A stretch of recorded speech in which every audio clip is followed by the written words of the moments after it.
Thank you and welcome back to Race Industry Week 2023. Mr. Lawrence Foster is back with us. How are you doing, Lawrence? I'm doing okay. I've got a later slot today, so I'm happy. Well, it's a really good one too. So It is Josie indeed. she should be with us any second. And it's 10:30 here in California, so we're going to dive directly into it. So as soon as she appears on screen, we're going to let you take over. All right. Well, thank you very much. Josie Rimmer, welcome to Race Industry Week. Great to have you on. If people don't know you, you are one of the driving forces behind the expansion, the growth of DirtFish. And before we sort of go into a couple of topics that I want to cover with you that I know are very close to your heart in terms of aspects of DirtFish and also aspects of the bigger industry, just give us a little bit of a backstory on DirtFish and for people who don't know, what is DirtFish? Yeah, absolutely. Well, first of all, thanks so much for having me join this race week. I've been watching on and off over the past 5 days, and it's been really wonderful. So yeah, like you mentioned, DirtFish has a lot of aspects to it. We opened our doors in 2010 by starting a rally school out here in Snoqualmie, Washington. We're about 30 minutes east of Seattle. And we're a full-fledged rally school. You come to our doors and we put you in a program. It's either a rear-wheel drive program, all-wheel drive program. And thanks to our wonderful partnership with Subaru, we've got the BRZ and the STI platforms. We offer classes anywhere from a half a day to 3 days, corporates, private training.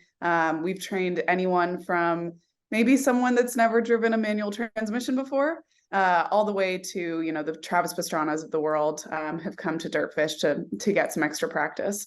So that's sort of the core of DirtFish where we started. In 2019, we're constantly looking for ways to increase our impact and take more action that's rooted in our love for the sport. And so the way that we decided to do that in 2019 was to launch dirtfish.com as a media platform as well. So not only do we now have the rally school, but we've also got dirtfish.com, which follows worldwide rally news. Any major rally, we're there on site getting the stories and the audio and the video.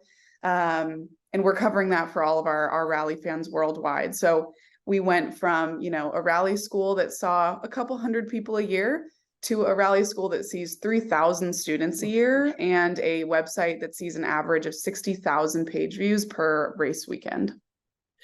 It reminds me a little about the movie Field of Dreams. If you build it, they will come. I mean, Snoqualmie, the school itself, an incredible location. A very not just scenic, but a fantastic layout as well. I remember we were there a couple of years ago, believe it or not, with a Prius hybrid that we took on the Olympus Rally, and Nate Tennis and the guys there. Fantastic place and couldn't be more accommodating. But how did you end up in Snoqualmie? I love it, but why Snoqualmie? Yeah, it does seem kind of random, doesn't it? And it is a random situation, and it's very simply rooted in the fact that a huge old piece of Weyerhaeuser lumber property came up for sale. So Steve Rimmer, the owner of DirtFish, saw that plot was coming on sale. It's just over 300 acres. And some may call it crazy, but his idea was to put a rally school on that land. And it's beautiful. We're incredibly lucky. We're close to major hubs, but we're also settled away from the chaos by the perfect distance. And just like you mentioned your dad, Steve, there, a huge advocate, a huge, in terms of getting the rallying message out there. And I know that this is something where, for instance, activations recently at Velocity Invitational, DirtFish's presence at the Goodwood Festival. I mean, how important for you is it to sort of be part of the message, getting rallying out there to a bigger audience?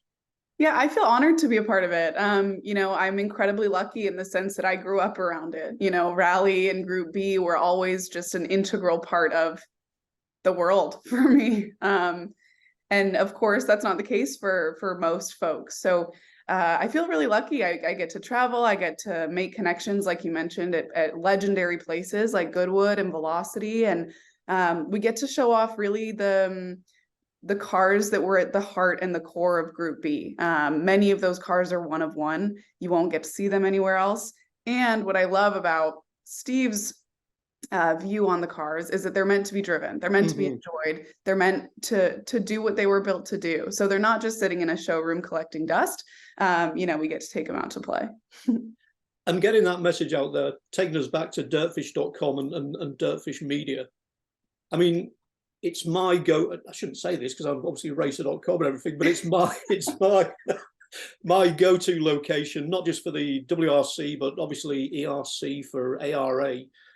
The guys that you've assembled, one of my former work colleagues, David Evans, Colin Clark, Luke Barry, it's something I think where to actually make it centered on rallying, but to become such an integral part of the scene so quickly. I mean, are you surprised at the success and the impact that dirtfish.com has had so far?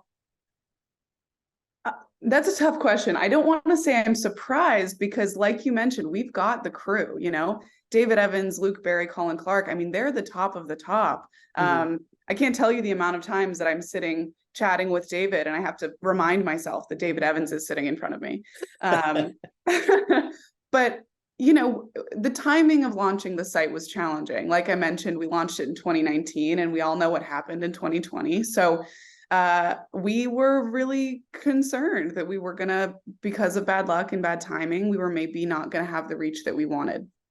However, because of minds like David's and Colin's and Luke's, they didn't stop making content. We were one of the only rally sources that was generating new content throughout COVID. And it's because we're lucky enough to have the relationships that David has built with WRC drivers, with Oitanik, with Kalle Rovanperä. We were able to get them on Zoom calls and have them give us a message that we could then, share on our site. And that drove our growth it just skyrocketed.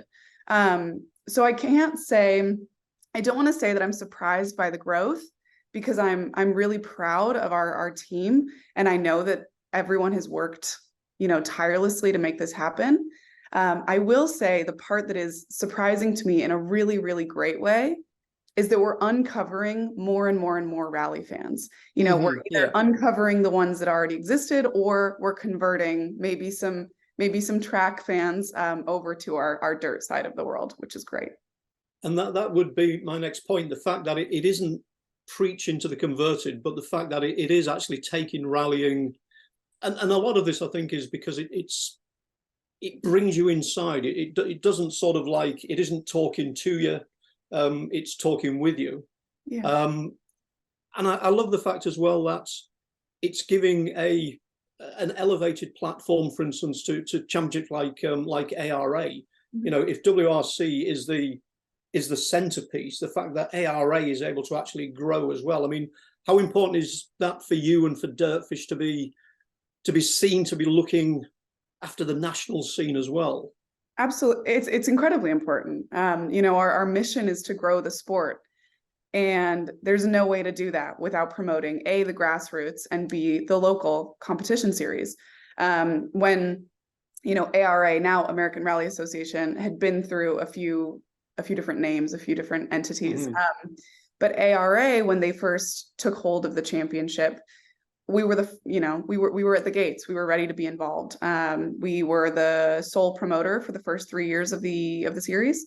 And now they've actually been able to bring on more sponsors like Green APU.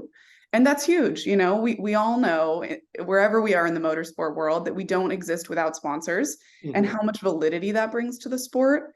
When our goal is to grow the sport, encourage participants to get involved, lower the barrier to entry, it's absolutely vital that we be as involved as possible with our local competition series. And the folks over at ARA are just as committed as we are to building a competitive scene that is in line with the likes of the WRC. And one thing since the launch of DirtFish.com is that there has been a constant evolution. And I think the big thing for this year, and just talk us through this in terms of not just the logistics, but basically from scratch, the live center on WRC rounds. You know, I've got my Rally TV, I've got my live center. My Rally TV is giving me the pictures. My live center is giving me the nuances. I mean, just talk about that as a process and Yeah. you know how you've set it up. Yeah, so DirtFish Live Center grew out of the same desire that we had when we launched the media site at all. You know, we want to be evolving, we want to be growing, we don't ever want to get complacent. And one of the areas that we kind of felt could use a little more presence was in the coverage of WRC rounds. I am not speaking badly about Rally TV at all, or about WRC Plus. You know, they've got great coverage. Mm-hmm. But we were wondering, if you're sitting at your office in the middle of the day and maybe you can't have the live stream on full volume the way you'd want to, you know, how do you stay up to date? And how do you get some more of the information that maybe, you know, the end of stage interview just doesn't have the time to gather? You know, drivers have to get out of time control, they need to get back, they've got a service, et cetera, et cetera. We wanted to get deeper, you know, and to have it be multimedia. So now when you go to dirtfish.com on a WRC weekend, you click the Live Center tab, and all day, every day, you've got folks like David and Colin and Luke running around WRC rounds, getting interviews with the drivers when they're back at service, getting interviews with the engineers that are actively fixing the car, maybe on the side of the road. We're getting audio clips, we're getting podcasts, we're also writing articles, we're also getting videos. You know, I mean, I was lucky enough to travel with the media crew to go to Monty this past year, and they never stop. I mean, we're running from place to place, and every once in a while I was like, are we getting a little bit too in their faces? Because they're like, Oyt Tanik is on the side of the road trying to figure out what's wrong with his car, and Colin's in there with a microphone. You know, but the beauty is that David and Colin have put so much work and so much time into their relationships with these drivers that the drivers look forward to seeing them. So we have access in a way that a lot of folks don't. And we're constantly just trying to provide information at the deepest level, you know, as often as we can.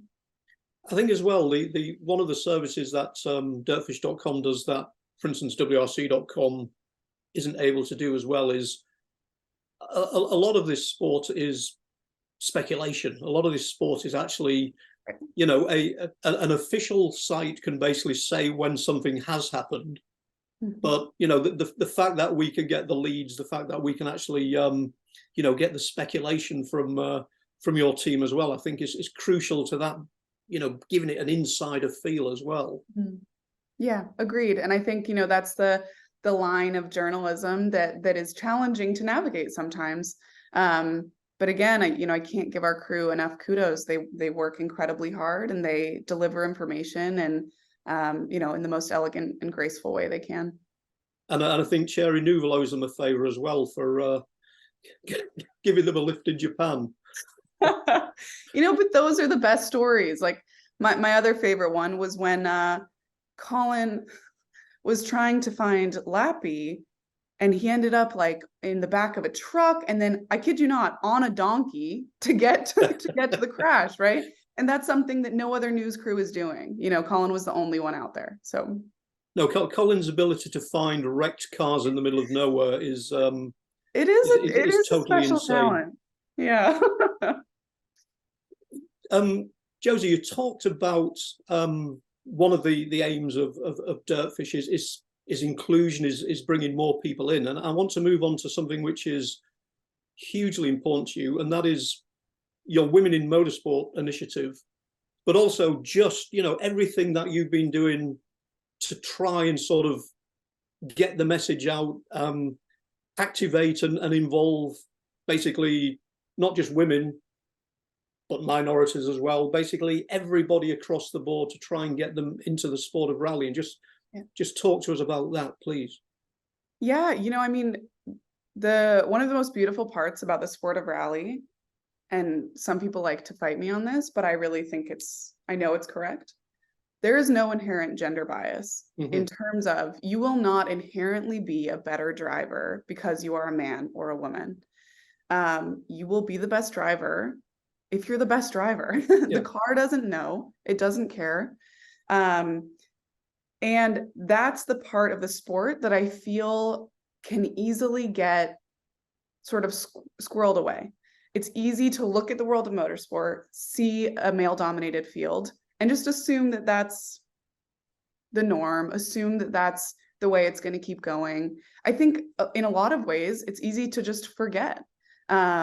We're so conditioned to look at a field and create conclusions about it. And that stops us in a lot of ways. So in 2022, Women's History Month was coming up, and we knew that we wanted to do something for it, but we had never done anything. We'd had a couple one-off, women's events over the years, but we never had a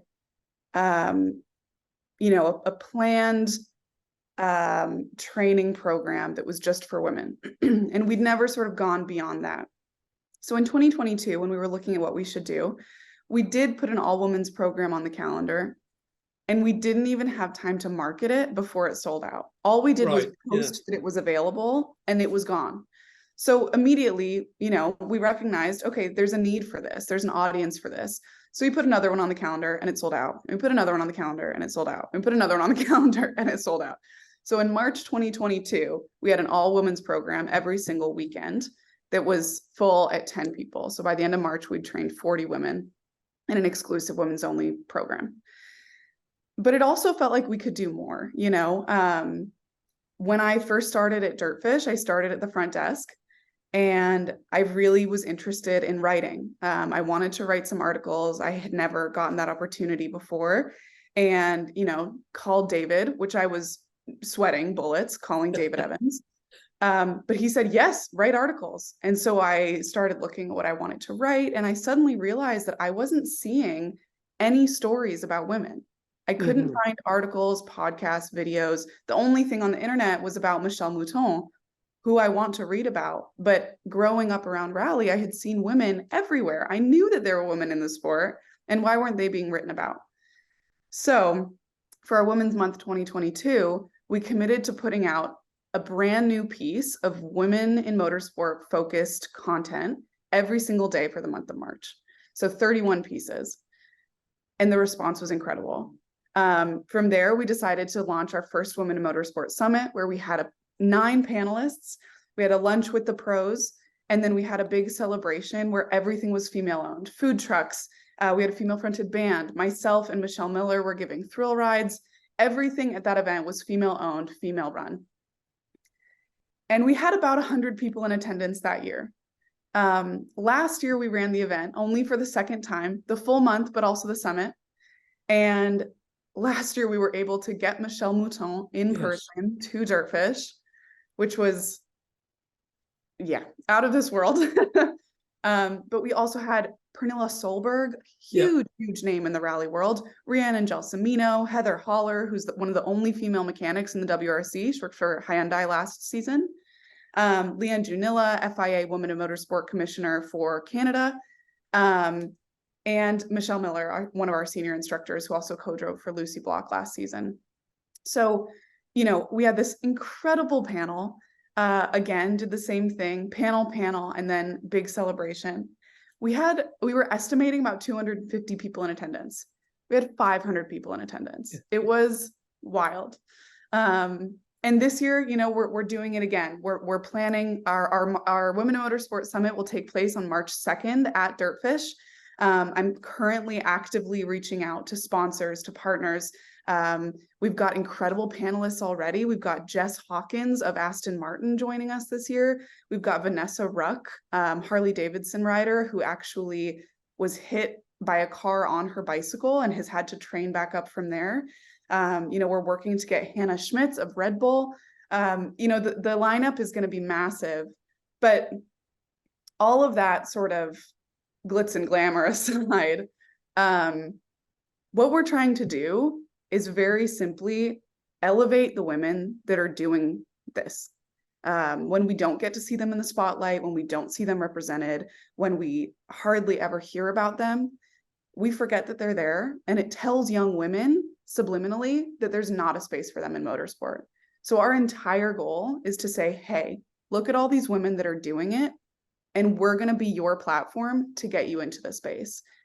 If you want to write articles, be a videographer, do social media, be a driver, be a co-driver, be a team medic, there's a role for you, and the motorsport world will be better for it. And it's time that the motorsport world sort of opens its eyes up to that, and listens to us when we say that the door needs to be opened a little wider. And I think, Josie, very good point there, that to be inspired, what you're being inspired by has to be visible. Yes. Way back in the day, obviously, you know, me knowing Michèle, Mouton knowing Louise Aitken-Walker, I mean, who do you see coming through the ranks as maybe being the next highest profile role model, the one who will inspire? I mean, I'm kind of sad that, you know, Leah Block, fantastic opportunity, for instance, with F1 Academy, but that we temporarily, maybe permanently, have lost her to rallying. Where do you see the next inspirational role model coming? I think that we are so fortunate right now in the fact that it's so much easier to be connected to people. You know, Leah, we have to acknowledge Leah. And yes, she's moving on to Formula One, maybe. And you know, David's already written an article about it that says, you know, is this rallying's loss? But you know what? Our goal at DirtFish Women in Motorsport is not to say we want women in motorsport only in rally. We want women in every rank of motorsport, right? Yeah, yeah. To have Leah going into that role, to have Susie Wolf running this F1 Academy, period. Oh my God, it's so exciting. You know, I want to scream from the rooftops about what a big deal it is. And I also think that's not getting enough coverage, just by the way. But, you know, in the rallying space, we've got so many young women that have been coming through to DirtFish and that have been saying, you know, one really sort of heartbreaking one for me was that I was approached by a young woman at a rally that I was competing in. And she said, I didn't know girls could do this. Wow. And I think it was like 2 months later, she showed up to DirtFish and got in a car. And now she's going to do rallycross with the goal of stage rally.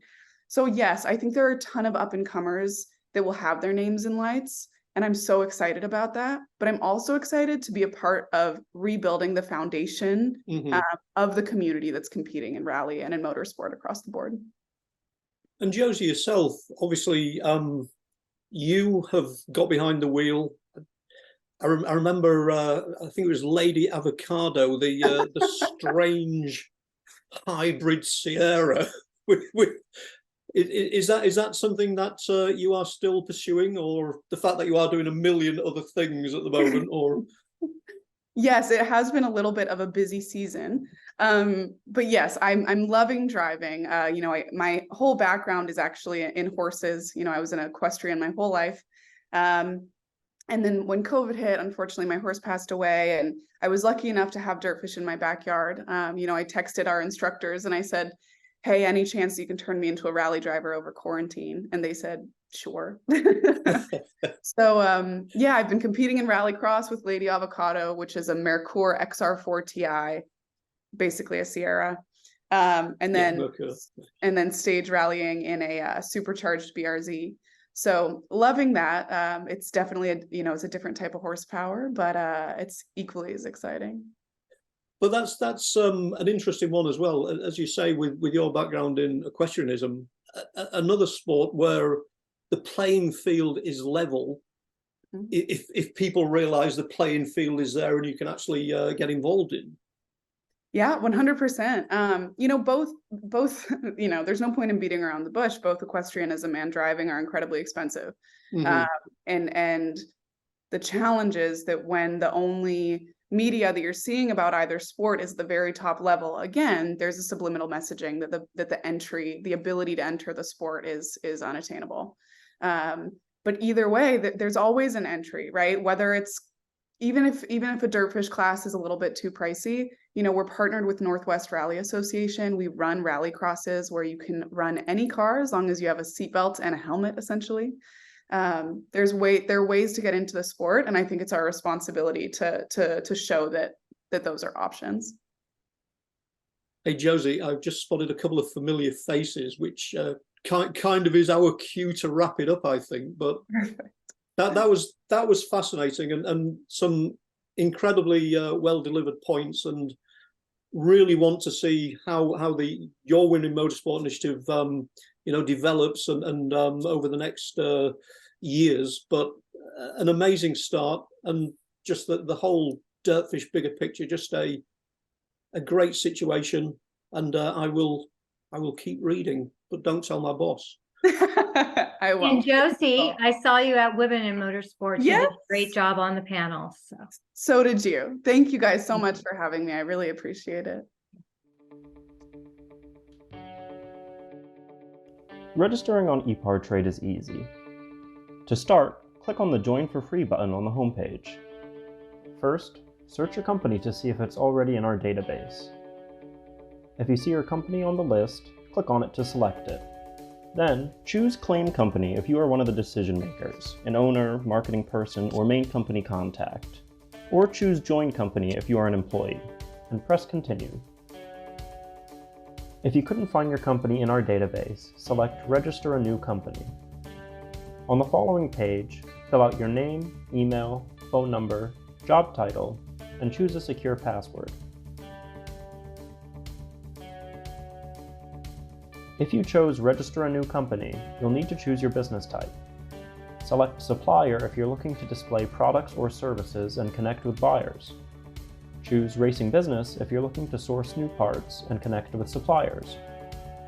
Choose Race Team if you own or are a member of a professional race team. Then, enter your company name. Please provide a website, Facebook page, or LinkedIn if you have one, and choose to either claim or join the company. You can view and agree to our terms of use here. If you'd like to receive our weekly newsletter, choose Accept. Finally, click Register Now and your registration will be submitted for approval. An email will be sent to your inbox. Please confirm your email address and you will be approved shortly. Welcome to EPARTRADE.